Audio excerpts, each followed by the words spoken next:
जय माता दी दोस्तों, हमारे धर्म ग्रंथ यूट्यूब चैनल पर आपका हार्दिक स्वागत है। दोस्तों, हलषष्ठी व्रत का हिंदू धर्म में विशेष महत्व होता है। यह व्रत पुत्रवती स्त्रियां अपने पुत्र की लंबी आयु और उनकी संपन्नता के लिए करती हैं। दोस्तों, आज इस वीडियो के माध्यम से हम जानेंगे कि हलषष्ठी व्रत के नियम और पूजन विधि क्या होती है, इस व्रत में क्या खाना चाहिए और क्या नहीं खाना चाहिए, इस व्रत का पारण कैसे करना चाहिए और इसकी व्रत कथा क्या है। इसकी संपूर्ण जानकारी के लिए बने रहें हमारे साथ।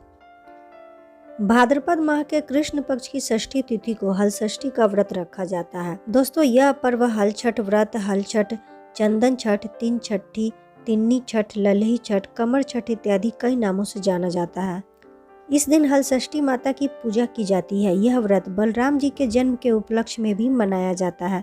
इस व्रत में हल से जुते हुए अनाज व सब्जियों का सेवन नहीं किया जाता है। दोस्तों, अब चलिए जानते हैं हलषष्ठी व्रत के नियम और उसकी पूजन विधि क्या है। हलषष्ठी व्रत के दिन प्रातः काल उठकर महुए के दातुन से दांत साफ किए जाते हैं। यह व्रत पुत्रवती स्त्रियों द्वारा की जाती है। इस व्रत में गाय के दूध दही का सेवन वर्जित होता है। इस व्रत में बिना हल से जुते खाद्य पदार्थ खाए जाते हैं। शाम के समय पूजा के बाद भोजन के रूप में पसई धान के चावल, भैंस के दूध दही और घी का सेवन किया जाता है। दोस्तों, हलषष्ठी व्रत के दिन प्रातः काल उठकर महुए के दातुन से दांत साफ करें और स्नान आदि से निवृत्त होने के बाद सर्वप्रथम व्रत का संकल्प लें। दोस्तों, शाम के समय पूजा के लिए मालिन हरछट बनाकर लाती हैं। उसमें जटबेडी, कांस और पलास तीनों की एक एक डालियां एकत्र बंधी होती है। महिलाएं जमीन लीपकर चौक पुरकर हरछट वाले गुलदस्ते को वहां गाड़ देती हैं।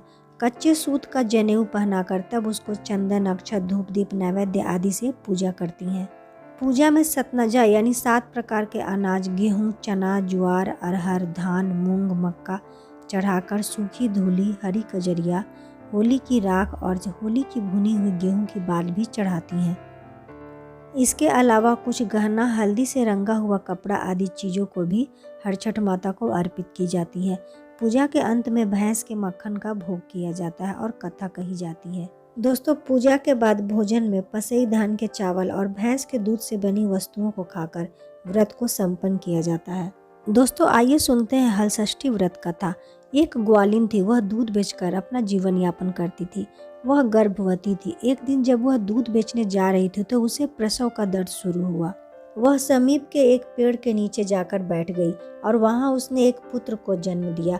ग्वालिन को दूध खराब होने की चिंता थी, इसलिए अपने पुत्र को पेड़ के नीचे सुलाकर वह गांव में दूध बेचने चली गई। उस दिन हरछठ व्रत था और सभी को भैंस का दूध चाहिए था। ग्वालिन के पास केवल गाय का दूध था। उसने झूठ बोलकर सभी को भैंस का दूध बताकर पूरा गाय का दूध बेच दिया। इससे हरछठ माता क्रोधित हो गई और उसने उसके पुत्र के प्राण हर लिए। जब ग्वालिन आई, उसे अपनी करनी पर बहुत पश्चाताप हुआ। उसने गांव में जाकर सभी के सामने अपने गुनाह को स्वीकार किया।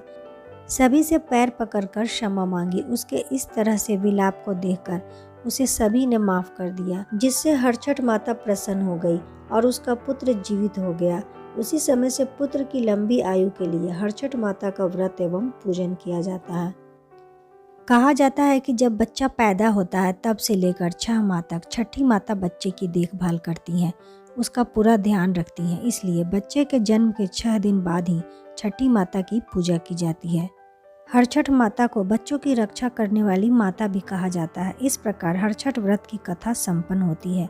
उम्मीद करती हूँ कि आपको यह वीडियो अच्छी लगी होगी। अगर वीडियो पसंद आए तो कमेंट बॉक्स में जय हरछठ माता जरूर लिखें। धन्यवाद।